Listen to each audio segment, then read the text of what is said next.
Hey there, fellow travelers. Today, we're diving into something that affects every single one of us who steps on a plane. Those sneaky new TSA and airline rules that nobody warns you about until it's too late. You know that feeling, standing at security, watching an agent pull your expensive cologne out of your bag, or being hit with a surprise baggage fee at check-in that costs more than your dinner reservations. In 2025, 7 new TSA and airline rules quietly went into effect, rules that could seriously disrupt your travel plans before leaving the ground.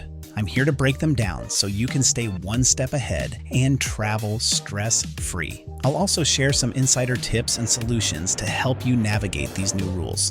Rule number 1, the new liquid electronics ban you haven't heard about. Picture this scenario. You're standing in the TSA line, confident because you followed all the rules. Your liquids are in a clear bag, under 3.4 ounces each. Your laptop is out and ready for scanning. But then the agent pulls out your portable power bank and points to a tiny sticker on the back showing its capacity. Sorry, this can't go in your carry-on anymore. Wait, what?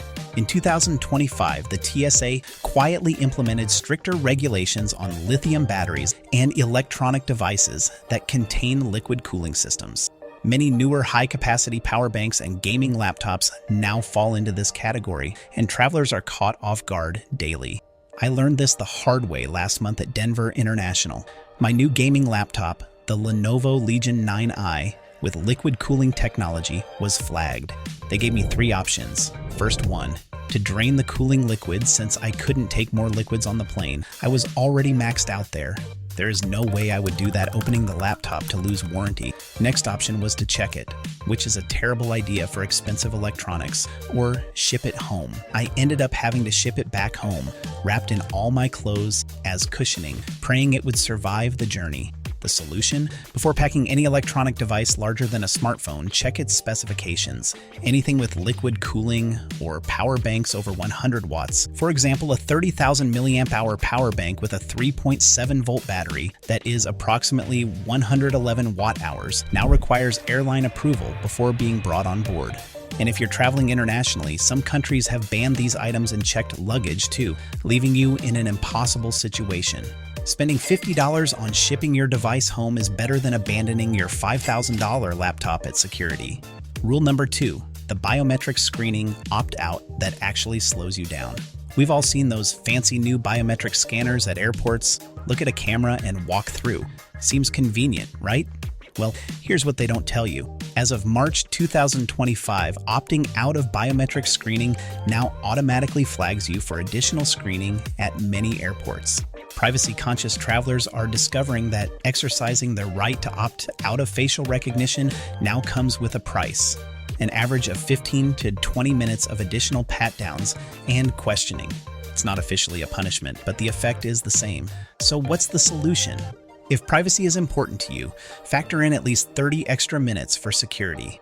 Alternatively, look into TSA PreCheck's new enhanced privacy option, which allows you to use fingerprint verification instead of facial recognition, giving you both privacy and speed. Rule number 3, the evolving carry-on size crackdown. Airlines have always had size restrictions for carry-ons. Still, in 2025, many major carriers are actually enforcing them, and with new, smaller dimensions that might make your trusty old suitcase obsolete. Last week at Denver International, I watched in horror as United Airlines staff randomly selected passengers to place their carry-ons in a sizer before boarding. Those whose bags didn't fit, even if they were just an inch too wide, were forced to gate check and pay a $75 fee. The worst part? The new sizes are actually smaller than the dimensions listed on many airline websites, which haven't been updated. Here's the insider tip. United, American, and Delta have all quietly reduced their carry-on allowances by about 15% this year. Your bag that's worked fine for years might suddenly be oversized. To avoid this trap, invest in a soft-sided bag that can compress if needed, and always check the most current size requirements on the airline's app, not their website, which often contains outdated information. I've switched to the Travel Pro Max Lite 5, which is specifically designed to conform to these new, stricter size requirements. It's saved me from gate checking fees 3 times already this year. Rule number 4, the silent boarding pass chain. That's causing missed flights. Have you noticed more people frantically running to the gates lately? There's a reason. As of February 2025, many airlines have modified their boarding pass systems to display the boarding time rather than the departure time in the largest font, and the actual departure time is now in tiny print below it. This subtle change has led to thousands of passengers arriving at gates just as boarding ends, thinking they had 30 more minutes. By the time they realize their mistake, the doors are closed, and most airlines have also tightened their doors closing policies from 10 minutes before departure to 15 or even 20 minutes. My top tip, always look for the words departs or departure on your boarding pass and focus on that time. Then arrive at the gate at least 45 minutes before that time, not the 30 minutes that was standard in previous years. And hey, if a missed flight does happen, especially on an international trip, it can get expensive fast. That's why having travel insurance is a smart backup. I've linked one I personally recommend in the description below the video. Just something to consider before your next flight. Rule number 5, the weather cancellation compensation loophole. We've all experienced weather delays and cancellations. They're annoying, but unavoidable, right? Well, in 2025, airlines have gotten much more liberal with what they classify as weather-related, and it directly impacts your rights to compensation. Let me let you in on a little secret. The airlines really don't want you to know. Under current regulations, airlines must provide accommodations and rebooking assistance when mechanical issues or staffing problems cause delays, but not when it's due to weather. And here's the catch. Earlier this year, leaked internal documents revealed that some major airlines are now telling their staff to label staffing shortages as weather-related whenever possible. Why? Because if it's weather, they're off the hook. No hotel voucher, no meal credits, no help. So, what can you do? First, don't just take their word for it. Pull out your phone and check the weather at your departure and arrival airports using apps like Weather Underground or RadarScope. If they're saying weather delay, but the skies are clear, that's a red flag. Next, ask questions. Politely but firmly, ask to speak to a supervisor and request the exact weather condition that's causing the delay. Make it clear that you know your rights. And most importantly, document everything. Names, times, screenshots. Refer to the Department of Transportation rules, which require airlines to be truthful about why your flight was canceled or delayed. Because here's the bottom line. If your flight's actually delayed due to crew issues or something that's the airline's fault and they're disguising it as weather, you could be entitled to hotel vouchers, meal credits, and more. But only if you know how to ask. Rule number 6, the mobile app requirement that's leaving travelers stranded. Remember when you could just show up at the airport with your ID and confirmation number? Those days are gone. As of June 2025, several major airlines now require passengers to check in through their mobile apps, and if you haven't downloaded the app before arriving at the airport, you might be in for a nasty surprise. Airlines like American, United, and Delta have significantly reduced their check-in counter staff. What they don't advertise is that at many airports, in-person check-in now incurs a $25 to $50 service fee unless you're in a premium cabin.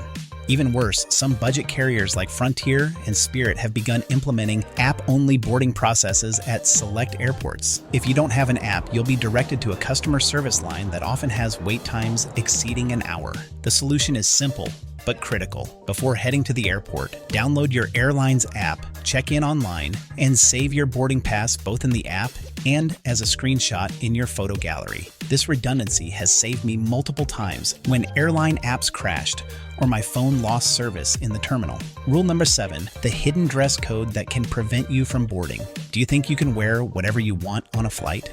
Think again. In 2025, airlines implemented stricter dress code policies, but they're rarely advertised until someone is denied boarding. Last month, on my way back to Cancun, I watched a passenger being turned away at the gate at Miami International because of inappropriate footwear. His offense? Wearing flip-flops. The gate agent explained that open-toed shoes are now against their safety policy on certain aircraft types. Similarly, American, United, and Delta carriers have expanded their appropriate attire requirements. Clothing with offensive language has always been prohibited, but now that definition has broadened to include political slogans of any kind on specific international routes. Most concerning is that these dress codes aren't consistently enforced and often depend on the subjective judgment of gate agents. One passenger might board without issue, while another in similar attire is stopped. My advice is to stick to neutral, conservative clothing and closed-toe shoes, especially for international flights. Save your political statements and beachwear